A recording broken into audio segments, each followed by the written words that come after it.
Rebonsoir à toutes et à tous. Nous recevons dans Soir d'Info Amadou Mokhtar Anne, enseignant-chercheur en sciences politiques, spécialiste des relations internationales. Amadou Mokhtar Anne, bonsoir. Bonsoir Jean-Paul. L'adoption de la loi durcissant la répression de l'homosexualité au Sénégal continue de susciter des vagues après la levée de boucliers des organisations des droits de l'homme et des associations LGBT. Cécile Neven, ministre wallonne de l'énergie, du plan air-climat, du logement et des aéroports, a appelé à la suspension des financements liés au climat du gouvernement wallon au Sénégal. Fallait-il s'y attendre ? Oui, bien sûr. Il s'agit d'un épisode emblématique des tensions en général structurelles entre le nord et le sud, où parfois l'aide est conditionnée ou bien l'aide est subjecte à des conditions, à des conditionnalités si vous voulez dire. Donc il fallait s'y attendre et je pense que le gouvernement le savait. Et voilà, on ne devrait pas être surpris s'il y a aussi d'autres réactions de ce genre ou même des réactions plus corsées et plus véhémentes. Cécile Neven a même annulé son déplacement prévu fin mars au Sénégal dans le cadre d'un colloque international lié à des projets qui sont financés par la Wallonie. Elle ajoute que chaque euro public doit être cohérent avec nos valeurs. Donc c'est vraiment des choix qui se justifient et qui sont bien ciblés et bien réfléchis en interne. Exactement. Donc vous savez, comme vous le savez, ici deux logiques s'opposent. La première logique, c'est la logique de, comme je l'avais dit, de conditionnalité des aides, n'est-ce pas, qui doit être assujettie quand même au respect des droits humains selon la perspective occidentale, parce que parfois on sait tous que par exemple la préservation de la vie est un droit sacré qui est universel, certains droits, mais il y a aussi certains droits qui relèvent même de la philosophie politique ou bien de la morale. Ça peut être relatif, ça peut être un droit ailleurs et ne pas être un droit ici au Sénégal ou dans des sociétés africaines. Donc ici, c'est une question qui se pose. Et l'autre logique, c'est la logique, n'est-ce pas, adoptée surtout par le Premier ministre Ousmane Sonko, qui est la souveraineté, la défense de la souveraineté nationale.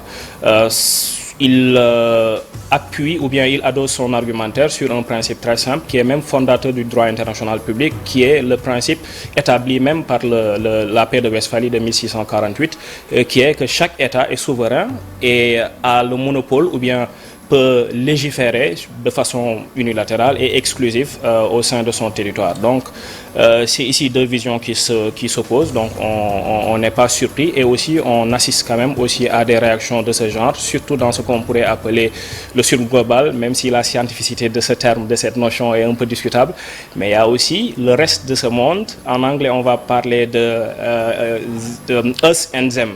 Ok, eux et nous. Donc il y a vraiment une cassure sur le plan culturel. Vous vous en souvenez, la Coupe du Monde au Qatar, où la question liée à la consommation de l'alcool avait vraiment fait des polémiques au sein de la société occidentale, la question LGBT. Donc c'est plus vague. C'est vraiment un courant, un mouvement qui est en train d'émerger dans le monde, où chaque État est en train de s'affirmer.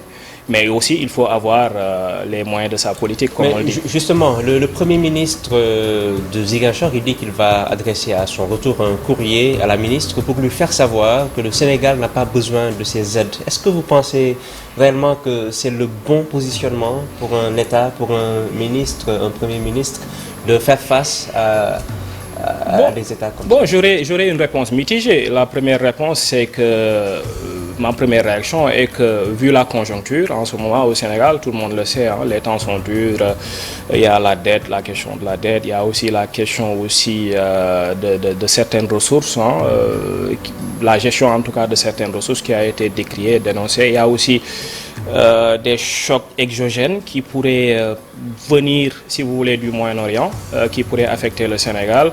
On parle tout simplement du pétrole et du gaz, des carburants, etc. Mais il y a aussi les engrais qui sont fabriqués à base, la plupart du temps, certains engrais, en tout cas l'urée, à base du gaz. Donc, tout ça, on peut dire que non, c'est pas le bon moment, mais on peut aussi se dire qu'en politique publique, avant l'évaluation et le suivi, tout ça, en politique publique, il y a aussi une phase préparatoire où On connaît les positions qu'on est en train de prendre. On a les moyens de notre politique. Le gouvernement, certainement, c'est ce qu'il fait et aussi peut-être a des informations qui consistent à dire qu'on pourra pallier quand même ce manque à gagner, si je peux m'exprimer ainsi, pour ne pas être impacté par cette décision.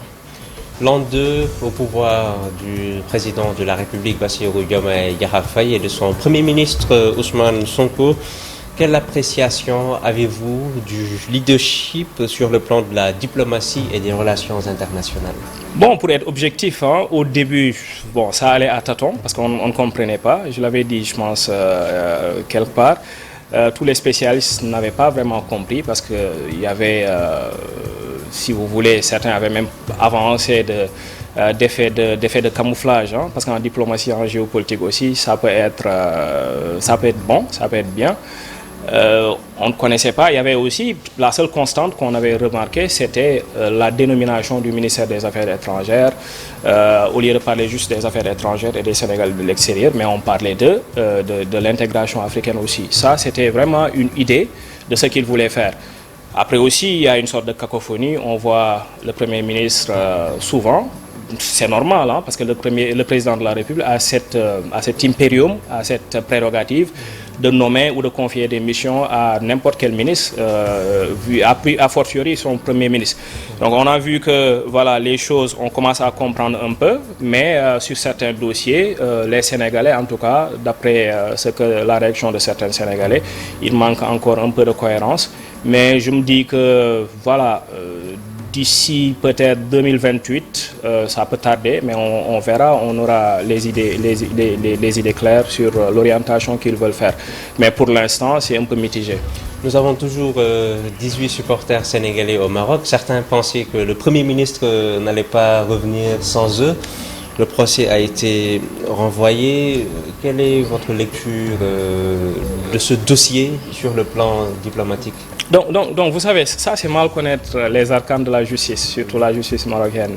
Et il y a beaucoup d'enjeux. Ce n'est pas juste un enjeu sportif, mais il y a aussi des enjeux géopolitiques, des enjeux aussi liés à l'image. Comme vous le savez, le Maroc est très soucieux de son image, de la préservation de son image. Donc il fallait s'y attendre. Maintenant, il faut toujours dissocier le business, l'économie et aussi l'émotion, l'aspect émotion, même si on sait très bien que ça fait fondre le cœur vraiment de voir que certains compatriotes sont au Maroc en train de croupir dans les prisons, et puis il y a eu aussi certains incidents qu'on a notés, rapportés en tout cas par leurs avocats. Oui.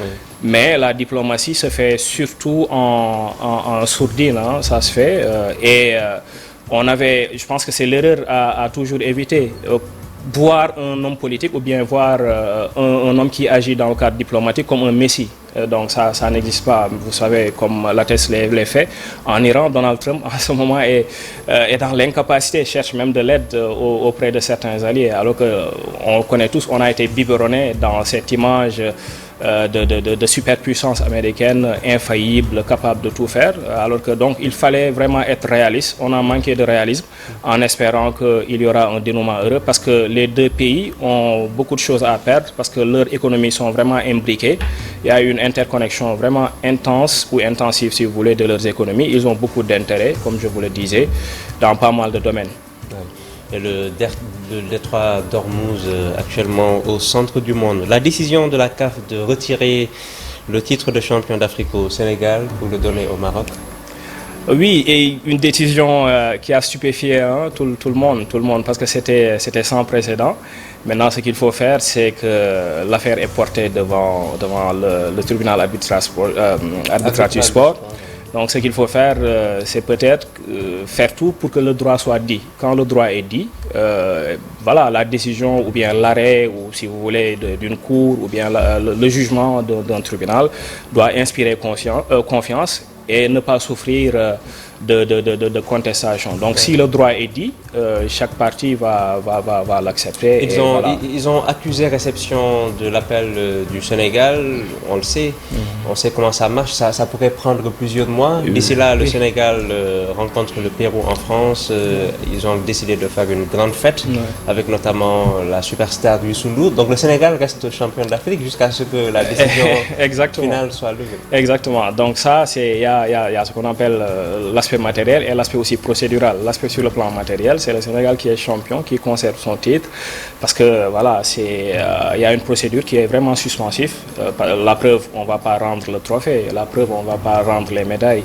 Donc les juristes sénégalais, leurs avocats sont en train de s'activer dans ce sens. Maintenant, ce qu'il faut faire, c'est tout simplement dépassionner le débat et aussi être pragmatique. Le pragmatisme ici, c'est vraiment de voir comment sur le plan économique, sur le plan financier, consolider ces relations et aussi essayer de rectifier le tir. Parce qu'on a vu deux pays qui sont allés en guerre, hein, l'Allemagne et la France, et pourtant après, par ingéniosité, ils ont créé la CECA, ils ont créé pas mal de choses qui est l'ancêtre même de l'Union européenne. Maintenant, on parle même de moteur ou de couple franco-allemand quand on parle de l'Union européenne. Donc, c'est je pense, des divergences qui pourraient être surmontées à travers le temps. Mais, comme je l'avais dit, ça demande un temps de digestion. Donc, la digestion peut prendre beaucoup de temps. Très bien. Soutenu par le Burundi, l'ancien président sénégalais Macky Sall est candidat pour devenir secrétaire général des Nations Unies, mais sans le soutien officiel de Dakar. Oui, je vais vous surprendre. Moi je ne suis pas très surpris. Parce que le nouveau gouvernement visait beaucoup, ou bien sur le plan des éléments de langage, hein, c'était la reddition des comptes, surtout la question de la dette et la chaîne de commandement, par exemple, où au top il y avait le président Macky Sall. Donc, par souci de cohérence, je ne voyais pas le Sénégal, en tout cas, peut-être officieusement, mais officiellement porter sa candidature. Même si le débat s'est posé entre faire le distinguo entre le président Macky Sall, l'homme politique sénégalais, dans une perspective sénégalaise, ou bien le Sénégalais qui, à l'instar de Amadou Mahtar Mbow, de Jacques Diouf, des autres éminentes vraiment personnalités, allait faire participer ou bien allait contribuer au rayonnement encore du Sénégal. Parce que depuis, je pense, Lamine Diack, ou même, comment il s'appelle, Mahtar, l'autre qui est au niveau de la Banque mondiale, je pense, j'oublie son nom, c'est lui qui gère, c'est un certain Mahtar en tout cas, voilà. Donc, depuis lors, on n'a pas eu vraiment, avec Amadou Hott, on a vu ce qui s'est passé, on n'a pas eu vraiment une personnalité, voilà, une personnalité qui a une carrure, voilà, et ça participe du soft power, de l'image du Sénégal dans le monde, parce que le Sénégal, depuis Senghor, a toujours eu à le faire. Maintenant, il faut peut-être respecter leur choix parce qu'il y a aussi des logiques politiques. En politique étrangère, la politique intérieure n'est jamais loin. Donc la politique intérieure a un peu pris le dessus sur la politique étrangère, ce qui est compréhensible. Mais justement, il y a des observateurs qui ne comprennent pas le fait que le président Bassirou Diomaye Diakhar Faye ne soit pas encore allé au Maroc en visite officielle. Vous le comprenez comment, vu que vous connaissez un peu le Maroc? Bon, moi personnellement, c'est une sorte d'énigme, hein, mais moi je ne comprends pas. Peut-être le temps n'est pas venu. C'est quelque chose que je ne maîtrise pas, mais je pense que ça dépend de son agenda. Parce que parfois, de façon officieuse, informelle, on dit que voilà, les relations ne sont pas au beau fixe entre les deux pays, surtout le président Diomaye, etc. Mais on n'a pas vraiment, à travers des canaux officiels, quelque chose qui l'atteste. Donc maintenant, je pense que ça peut être lié à une question d'agenda, mais sur le plan public, oui, c'est curieux, Parce que, je vous le rappelle, hein, il y a deux constantes, je le dis tout le temps, il y a deux constantes dans la diplomatie sénégalaise, de Senghor à Diomaye Faye. C'est la marocanité du Sahara occidental, ça c'est intransigeant, tous les présidents, les yeux fermés, l'appliquent. Il y a aussi l'inaliénabilité de la question palestinienne. Senghor, qui était chrétien, qui n'était pas musulman, a été l'un des plus ardents défenseurs de la cause palestinienne. Donc il s'agit de deux constantes, et surtout peut-être la coopération sud-sud. Il s'agit de trois constantes. Maintenant, parmi ces constantes, il y a la question marocaine, parce que le Sahara occidental est lié au Maroc. Donc c'est curieux, parce qu'il y a certains qui confondent partenariat et alliance. Avec le Maroc, on pourrait dire même qu'à un moment donné, c'était des alliés. Donc c'est un peu curieux, mais ça relève peut-être de l'agenda, ça relève aussi peut-être de... Voilà, vu que le Premier ministre était là, était un émissaire du président de la République, on peut penser que les relations sont au beau fixe et que le président un jour va s'y rendre. Nous recevions dans Soir d'Info Amadou Mokhtaran, enseignant-chercheur en sciences politiques, spécialiste des relations internationales. Merci infiniment d'avoir accepté notre invitation. Merci, c'est moi qui vous remercie et je remercie aussi vos téléspectateurs. Merci à vous, chers téléspectateurs, de nous avoir suivis. C'est tout donc pour Soir d'Info. Restez en compagnie des programmes de